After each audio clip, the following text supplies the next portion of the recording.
French was running towards school. French school की तरफ दौड़ रहा था। दैट डे, उस दिन। बिकॉज ही स्टार्टेड फॉर, क्योंकि वह रवाना हुआ। स्टार्ट फॉर मीन्स रवाना होना।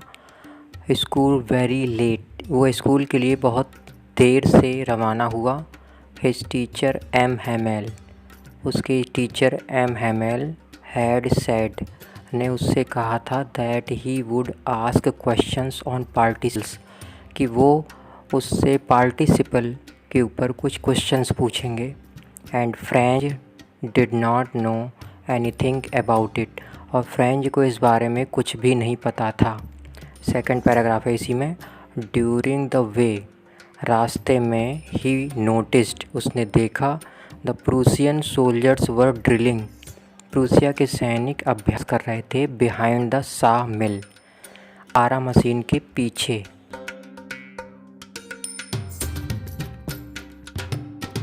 फ्रेंच नोटिस्ड, फ्रेंच ने देखा या नोटिस किया that classroom was very silent, classroom बहुत साइलेंट था। M Hamel permissioned him, M Hamel ने यानी उसके टीचर ने उसे परमिशन दिया। हिम टू कम इन, अंदर आने के लिए परमिशन दी।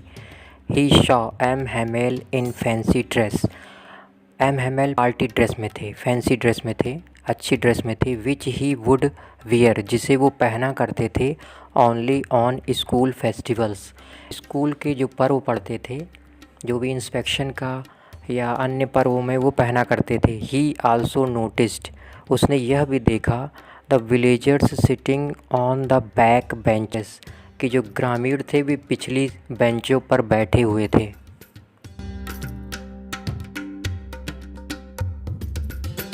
फ्रेंच को बहुत बुरा लगा। He had not learned French language perfectly, उसने अच्छी तरीके से फ्रेंच लैंग्वेज नहीं सीखी थी। ही वाज रिग्रेटिंग, यानी वो पछता रहा था that he had lost his time, कि उसने अपना समय गंवा दिया था। इन सीकिंग, ढूंढने में, बर्ड्स एग्स, चिड़ियों के अंडे ढूंढने में उसने अपना समय गंवा दिया।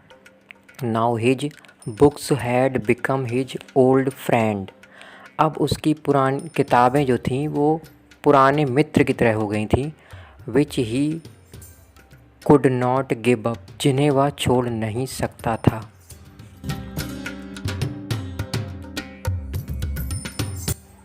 First M Hamel blamed on himself, सर्वप्रथम एम हेमेल ने खुद के ऊपर आरोप लगाया, दोषारोपण करा, क्योंकि उन्होंने फ्रेंच को भेज दिया था टू वाटर, यानी पानी लगाने के लिए, इन हिज गार्डन, अपने गार्डन में पानी लगाने के लिए फ्रेंच को भेजा था।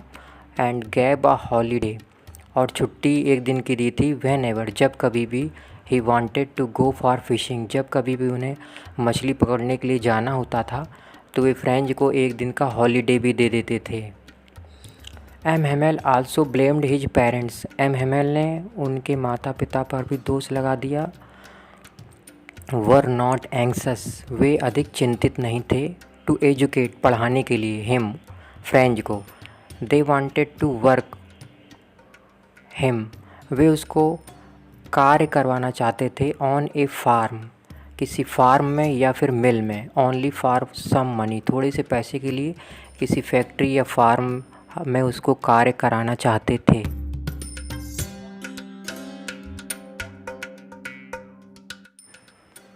Eight last the class was very silent, अंत में क्लास बहुत ही शांत थी।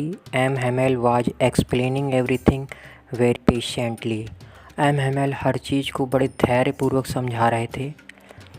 ही वाज गेजिंग, वे घूर रहे थे, एवरीथिंग, हर एक चीज़ को घूर रहे थे। And wanted to fix them in his mind for ever, हमेशा के लिए अपने दिमाग में वे चीज़ों को बैठा देना चाहते थे, फिक्स कर देना चाहते थे।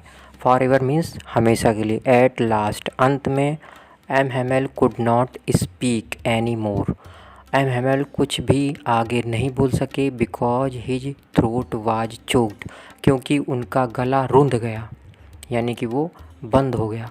ड्यू टू इमोशंस, भावनाओं के कारण उनका गला रुंध गया। ही टुक ए पीस ऑफ चाक, उन्होंने चाक का एक छोटा सा टुकड़ा लिया। एंड ही रोट, और उन्होंने लिखा वीवे ला फ्रेंच, जिसका फ्रेंच भाषा में अर्थ है फ्रांस की जय हो, फ्रांस जिंदाबाद। देन, उसके बाद ही स्टॉप्ड, वे रुक गए। एंड इंडिकेटेड, उन्होंने इशारा करा।